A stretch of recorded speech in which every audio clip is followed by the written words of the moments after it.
então, paralisia, repara bem, paralisia, medo, terror, fuga de uma situação ou de uma pessoa, resistência. E sim, há a fuga de uma pessoa, a mesma pessoa que eu te disse que a vida toda soube o que fez, a vida toda desejou que eu não me lembrasse do que tinha feito, muito mais até, na verdade, do que o meu próprio pai, e que, através desse pensamento, através desse desejo, sim, me foi causando graves danos.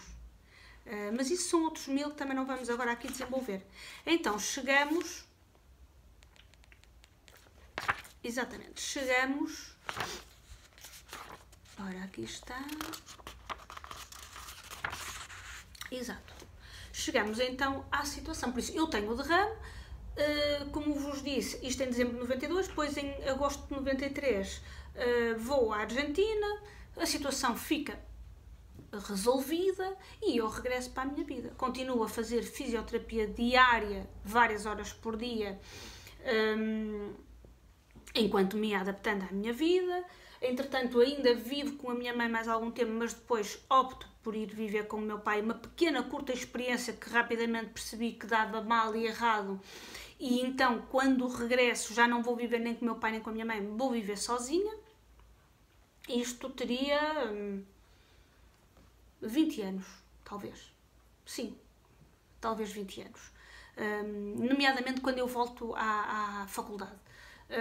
Quando eu regresso à faculdade, ou seja, em agosto, setembro de 94, eu decido ir viver sozinha porque não conseguia encontrar equilíbrio nem com o meu pai nem com a minha mãe e vivia num caos.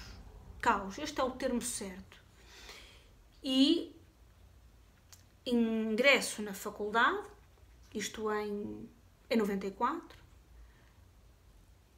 uma semana, 2 semanas depois de ter ingressado na faculdade, conheço o que vem a ser meu marido e mal o vi, senti uma atração imediata, apaixonadíssima por ele, foi um reconhecimento em absoluto.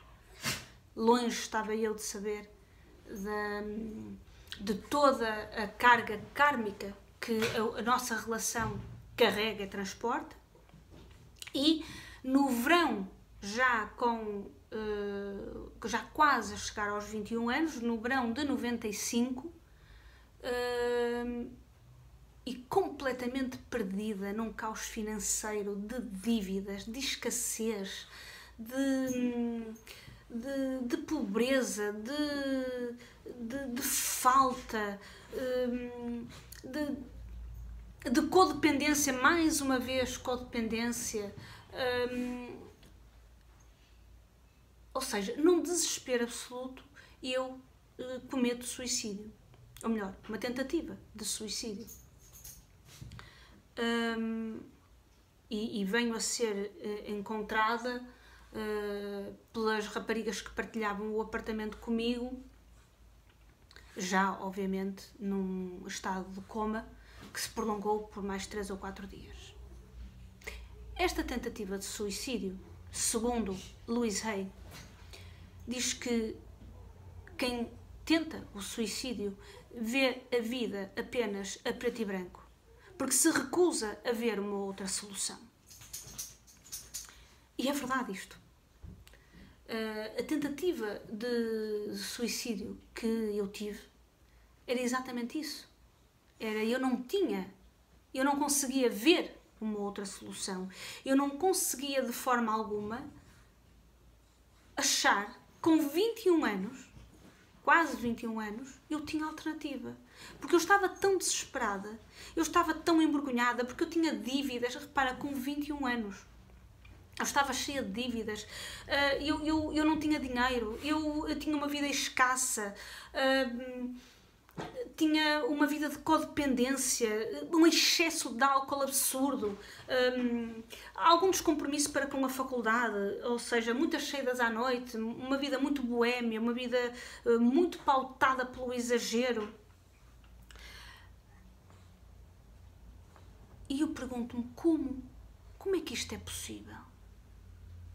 Como é possível que alguém com 21 anos de idade, uma menina que tinha acabado de sobreviver ao pior dos momentos, que tinha sido um aneurisma, como é que agora não conseguia ver saída da situação onde estava?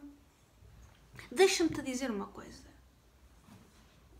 Podes estar a perguntar, mas não tinhas ninguém que te ajudasse? Tinha! Claro que tinha. Tinha a minha mãe constantemente presente, tinha amigos, tinha o meu namorado, tinha. Era eu. Era a minha carência, que se veio a prolongar, a minha carência, a minha falta de autoestima, a minha solidão, o facto de eu me sentir invisível perante toda a gente, de me sentir vítima. Mas vítima não te sei explicar bem de quê. Porque eu não me sentia vítima de forma consciente. Tudo isto era um inconsciente. Porque repara, eu estava na faculdade, eu vivia sozinha, eu tinha um namorado giríssimo ainda por cima. Sim, porque eu sempre achei o meu marido muito bonito, é um facto. E de alguma forma, o eu ser namorada dele, para mim, era fazia muito bem, era uma vitória. Mas ao mesmo tempo havia todo um outro processo inconsciente de miserabilidade, de vergonha, de não merecimento, de fracasso, de erro, era como se eu estivesse a viver uma vida que não era minha. Era como se eu estivesse a viver uma vida desprezível, de uma autocobrança, de dizer que estás a fazer nesta vida porque esta vida não é tua. E eu não via a situação para outra vida. Eu apenas sentia uma carência, um desespero. E isto por culpa. Por culpa de não conseguir mais, por culpa de não conseguir ser melhor, por culpa de não ter dinheiro, por culpa de causar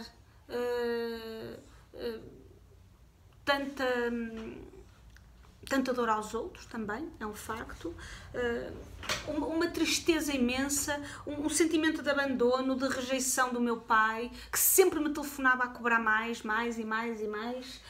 sempre a falar da minha mãe, sempre a achar que ele é que tinha razão, ou seja, aquela tentativa de suicídio nem sequer foi uma chamada de atenção, foi mesmo um desistir. Porque eu não encontrava saída para nada. Felizmente. Porque Deus é Pai e está em nós. E apesar de eu ter vivido durante 3 dias do coma um processo de dor... Deixa-me só... Okay. Um processo de dor e de trauma e de sombra. Uma coisa horrorosa...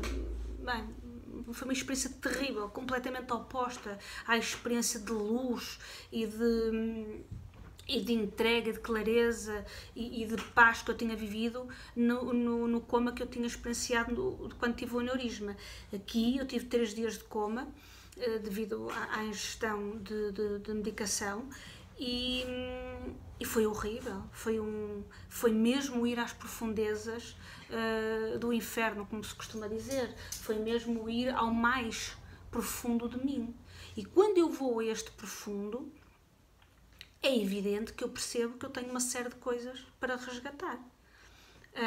Agora, quando venho à consciência, e repara, porque eu lembro-me de rigorosamente toda a experiência que eu vivi, ainda hoje me lembro dela,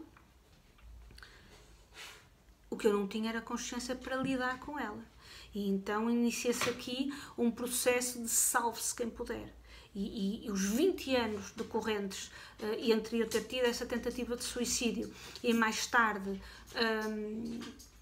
chegar aos 40 anos a tomar aquela decisão de agora vou concretizar o meu sonho, vou realizar o meu sonho e vou abrir uma sinapse de infinitas possibilidades a tudo o que eu quero, passam-se 20 anos. 20 anos em que eu tenho que ganhar uma consciência, tomar uma consciência que até então eu não tinha.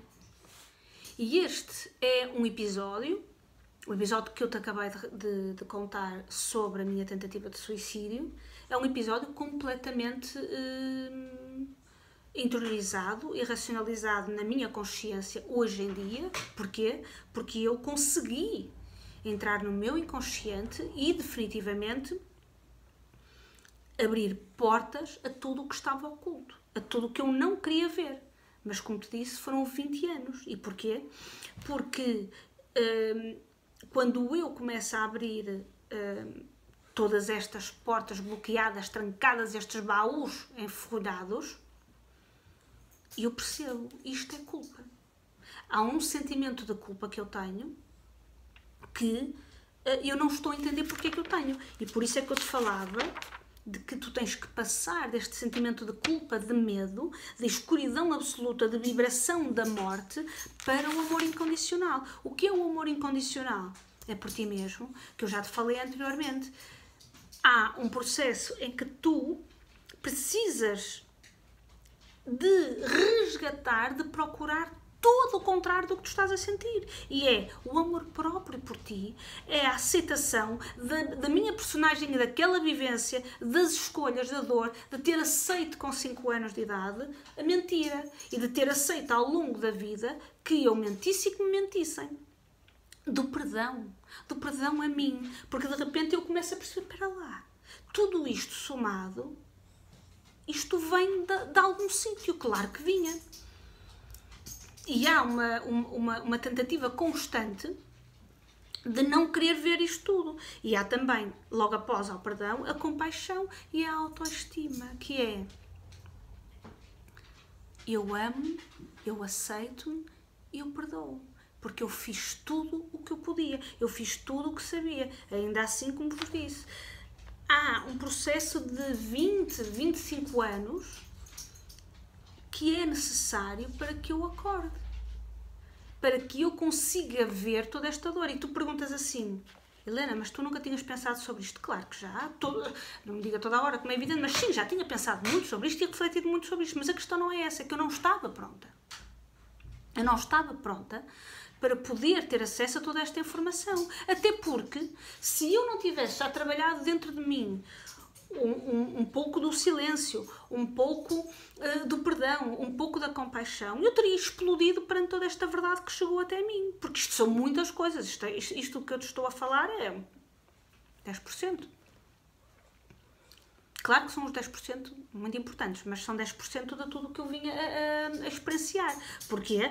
Porque é apenas quando eu assumo a consciência e a responsabilidade que eu me permito todos os dias, a cada segundo, evoluir e me levar e dizer assim: eu perdoo, eu aceito, eu tenho compaixão e amor incondicional por tudo e por todos. Há todo um processo que eu vou passando que me permite evoluir a uma consciência muito mais elevada, de uma frequência energética muito mais elevada, coisa que eu não tinha essa consciência, ainda que sim, como eu te disse, eu sempre fui uma pessoa muito positiva, eu sempre fui grata e sempre fui uma pessoa generosa, mas nunca na escala que me era agora exigida perante o desafio que eu tinha pela frente.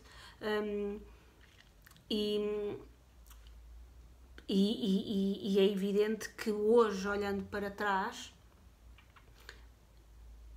eu só posso agradecer a todas as experiências que tive, pois eu jamais poderia estar onde estou hoje, com o nível de consciência que estou hoje, se não tivesse tido as experiências que tive, ainda que elas tivessem sido em dor, mas, e até a propósito do meu entendimento, eu sei que mesmo a dor fez parte das escolhas que eu fiz.